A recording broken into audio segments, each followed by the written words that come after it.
Hello दोस्तों, SSC uncle channel पे आपका स्वागत है। तो आइए दोस्तों, वीडियो को शुरू करते हैं।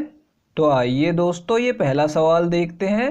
500 अंक की एक परीक्षा में ए को बी से 20% अधिक अंक प्राप्त हुए, जबकि बी को सी से 25% कम अंक प्राप्त हुए। यदि ए को परीक्षा में 72% अंक प्राप्त हुए तो सी को कितने प्रतिशत अंक प्राप्त हुए, ये हमें बताना है दोस्तों। तो देखिए दोस्तों, इस सवाल में क्या बोला जा रहा है कि ए को बी से 20% अधिक अंक प्राप्त हुए और बी को सी से 25% कम अंक प्राप्त हुए। यानी देखिए यहाँ पे दो दो व्यक्तियों के अंकों की तुलना हो रही है। तो जब भी ऐसा सवाल आएगा तो देखिए इसमें शॉर्ट ट्रिक कैसे लगेगी। हम यहाँ पे लिख लेंगे पहला व्यक्ति और दूसरा व्यक्ति। ये सिर्फ मैं आपको समझाने के लिए लिख रहा हूँ। देखिए यहाँ पे अब क्या करना है, ए को बी से 20% अधिक अंक प्राप्त हुए। तो किससे अधिक? बी से। तो बी कौन है? दूसरा व्यक्ति। तो पहले इसके अंकों को 100 मान लेंगे, ठीक है। अब इससे 20% अधिक प्राप्त हुए तो कितना हो जाएगा, इसमें 20 जमा कर देंगे, 120, ठीक है। और बीच में अनुपात लगा देंगे, ठीक है दोस्तों।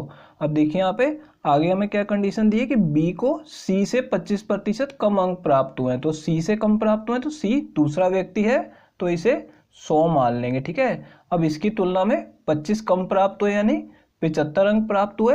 यदि इसके 100 हैं तो इसके 75 हैं, ठीक है। और यहाँ पे अनुपात लगा देंगे। अब देखिए दोस्तों, ये दोनों अनुपात में, तो इसे सॉल्व कर लेंगे। इन दोनों को 20 से काटा जा सकता है, ठीक है। तो इसको 20 से काटेंगे तो 6 आ जाएगा और इसे 20 से काटेंगे तो 5 आ जाएगा, ठीक है। इन दोनों को 25 से काट देते हैं। तो यहाँ पे देखिए 25 से काटेंगे तो 3 और इसे 25 से काटेंगे तो 4 आ जाएगा, ठीक है। अब देखिए यहाँ पे इन दोनों का गुणा कर लेंगे तो कितना आ जाएगा, 6 तिया 18 और यहाँ पे 5 चौक 20 आ जाएगा, ठीक है दोस्तों। यहाँ पे हमारे पास एक अनुपात और प्राप्त हो गया, ठीक है।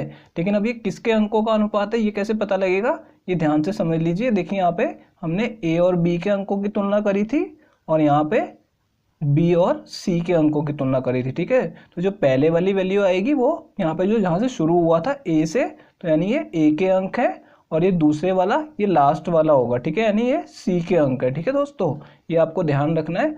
अब देखिए दोस्तों, अनुपात तो हमने निकाल लिए, ठीक है। हमें क्या बोला गया कि ए को परीक्षा में 72% अंक प्राप्त हुए, ठीक है। तो देखिए यहाँ पे ए के जो अंक है अनुपात में तो 18 है, लेकिन प्रतिशत में 72% है, ठीक है।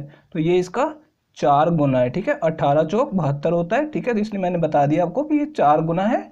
तो इसी तरीके से सी को कितने अंक प्राप्त हुए हमसे पूछा गया है। तो क्या करेंगे, यहाँ पे 4 गुना है तो इसको भी 4 से गुणा करके प्रतिशत निकाल लेंगे कि इसको 80% अंक प्राप्त हुए, ठीक है दोस्तों। तो ये इस सवाल को करने की शॉर्ट ट्रिक है। तो 80% हमारा आंसर है। ये चौथा ऑप्शन करेक्ट है दोस्तों। आइए दोस्तों, अब अगले सवाल की तरफ चलते हैं। तो आइए दोस्तों, ये दूसरा सवाल देखते हैं। एक दुकानदार ने 100 रुपये में 45 पेंसिल खरीदी, तो उसे 100 रुपये में कितनी पेंसिल बेचनी चाहिए ताकि उसे 25% का लाभ प्राप्त हो। दोस्तों, इस सवाल को करने की आज मैं आपको बहुत ही आसान शॉर्ट ट्रिक बताने वाला हूँ। देखिए दोस्तों, सवाल में क्या बोला जा रहा है कि उसने 100 रुपये में 45 पेंसिल खरीदी है, तो उसे अब 100 रुपये में कितनी पेंसिल बेचनी चाहिए ताकि उसे 25% का लाभ प्राप्त हो, ठीक है। यहाँ पे लाभ का प्रतिशत कितना चाहिए दोस्तों, 25%। तो देखिए यहाँ पे मैं यहाँ पे क्रय मूल्य और विक्रय मूल्य का अनुपात लिख लूंगा, ठीक है। अब देखिए यहाँ पे क्रय मूल्य जो होता है प्रतिशत में हमेशा 100% होता है, ठीक है। ये आपको ध्यान रखना है। और अब देखिए दोस्तों, उसे 25% का लाभ चाहिए, ठीक है। तो अगर उसे 25% का लाभ चाहिए तो इसी पे होगा। तो यानी विक्रय मूल्य कितना हो जाएगा, 125%, ठीक है। मैं यहाँ पे ऊपर आपको समझाने के लिए लिख देता हूँ विक्रय मूल्य। अब दोस्तों यहाँ पे बाई चांस की बात है कि 100 रुपये ही दिया हुआ है।